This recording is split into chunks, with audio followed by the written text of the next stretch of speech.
Welcome to Vet2Vet, a show that deals with primarily veteran issues and frequently asked questions. I'm Conrad Kaskowski, and with me is Dwayne Wick. As you can see, we're members of the American Legion.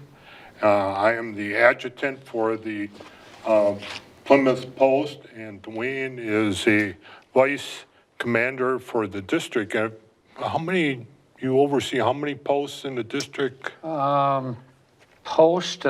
Two counties. It's Dodge County and Sheboygan County, so it's probably 22 posts total. Okay, enough to keep Dwayne busy.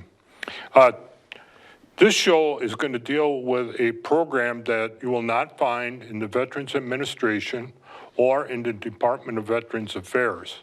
However, it is very much needed within the veteran community. And we're going to be talking about Veterans Court. And Dwayne, I've looked in my past life between in the military with the Air Force Security Police and the Sheriff's Department. I've over 30-some years in law enforcement. So when this program came about in 2012, it kind of piqued my interest. So we're going to have Dwayne ask some of the questions that you might have when you heard Veterans Treatment Court.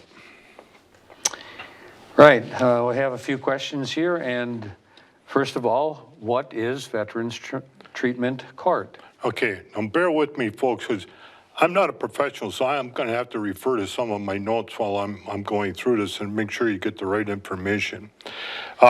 Veterans Treatment Court is a non-traditional approach to the criminal justice system in which veterans are charged with certain crimes and can work to address their problems.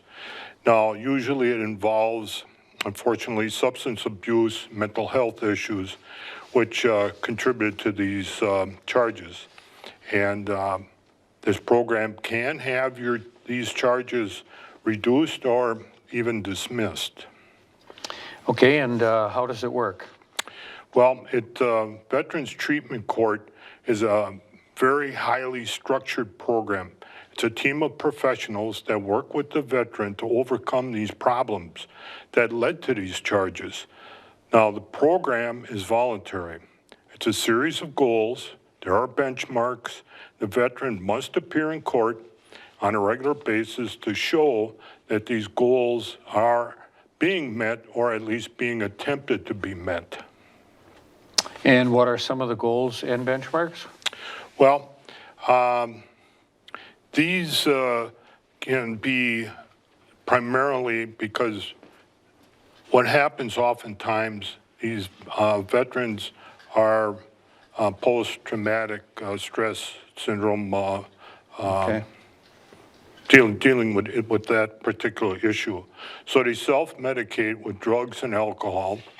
And one of the main goals and benchmark is complete abstinence of drugs and alcohol. Of course, drugs that are prescribed, that's a different, naturally you're going to have to take that, but any other things are going to have to be no-nos to it. And you'll have to be subject to random drug testing. And also, probably the key to this whole thing is demonstrating the willingness to participate and show that the veteran wants to become a responsible citizen. For instance, holding down a job, meeting your family responsibilities, just to name a couple. Okay. And how often are the Veterans Treatment Court sessions?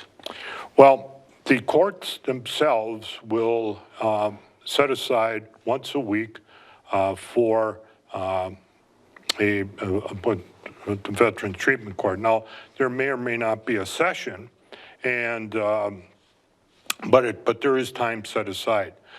It's not to say that the veteran that is in this program is going to be coming in every week, but it is a time to maybe see how the veteran is progressing, and it not necessarily doesn't have to be there to show that.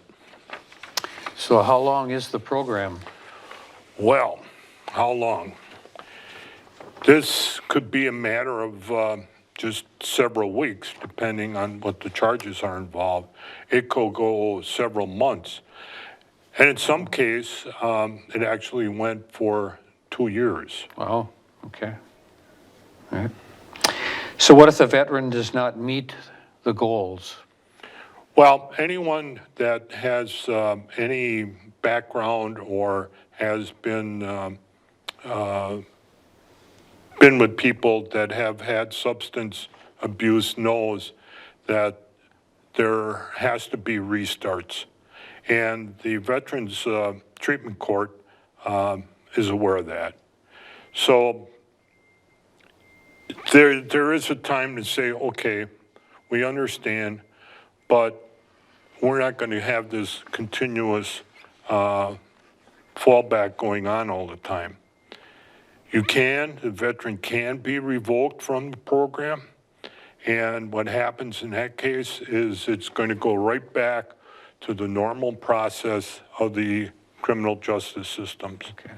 Now, the veteran themselves can look at saying, you know what, I'm only wasting your time, my time, and everybody else's involved. I can't do it. I need to step back. And then maybe conceded for the fact that maybe going into a Veterans Administration health program, maybe that's what finally woke this person up.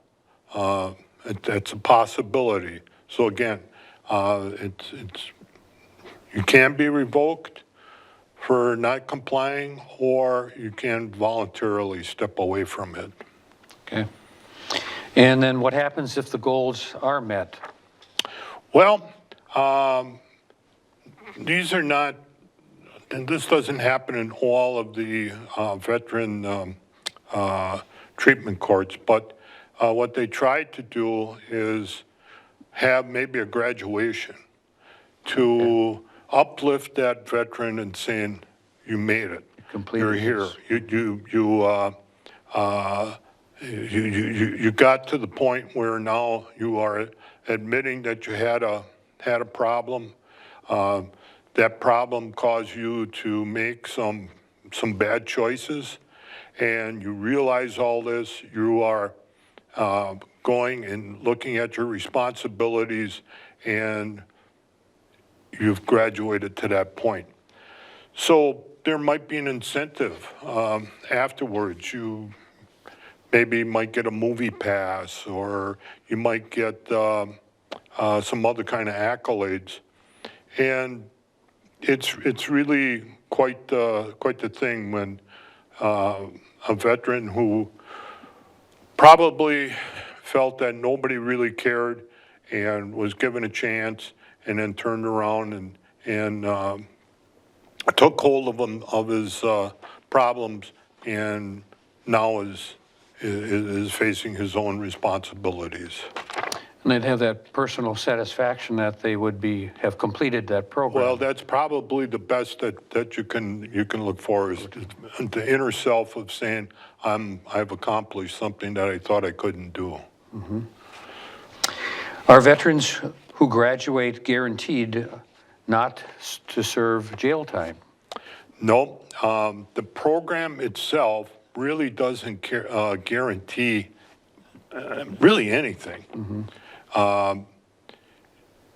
Based on the charges, and I don't know a fact of any felony charges. It would have to be, if it were involving a felony, it would have to be something that, well, no one was hurt or seriously injured. It could be a case of, for instance, drunk driving. Second, third, fourth, Okay. who knows what offense. Mm-hmm. Now, those do carry mandatory jail sentences. Now, can those be reduced? I'm not 100% sure. Other cases may have called for, and normally a judge might say, okay, I normally hand out a year in a county jail for something like this. However, based on what you've done over the past weeks, months, whatever, I'm going to reduce that.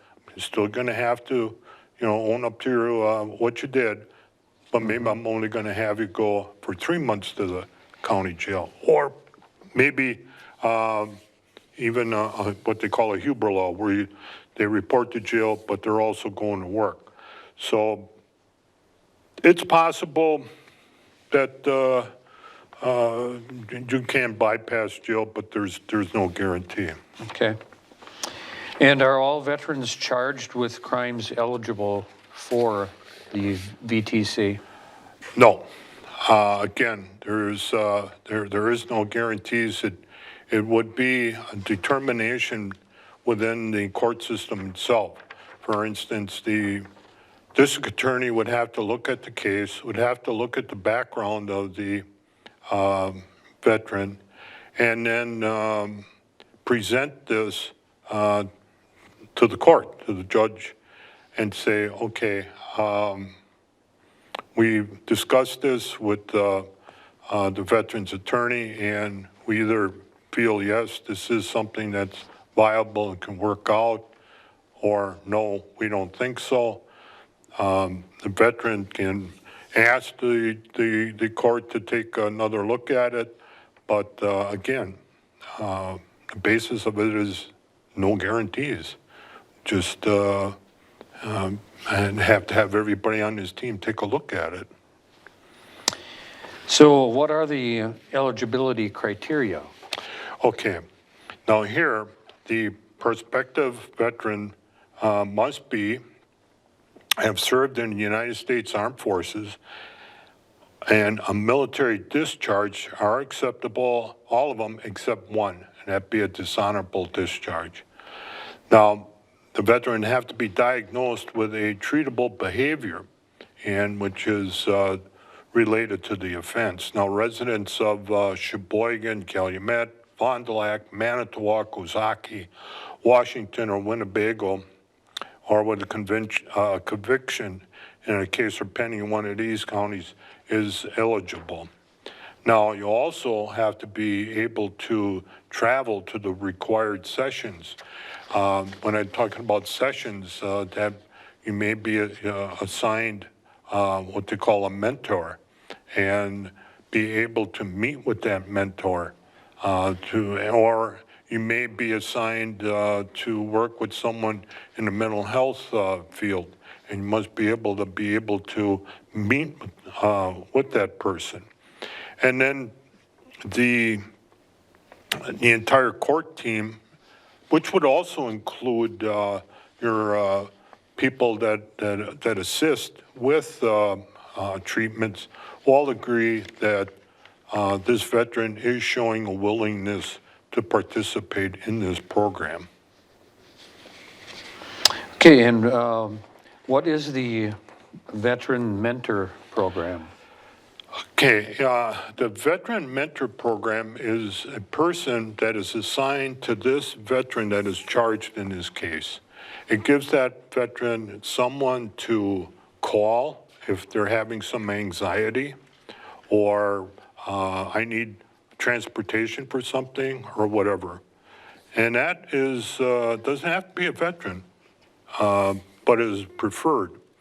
And again, the magic phone number for all of this is the Veteran Service Office at 459-3053. 459-3053. Well, I know this is a different program that we've been doing in the past. You got any suggestion? You know how to get a hold of me or Dwayne, and we'll look to see if we can help you out. Till then, take care of yourself.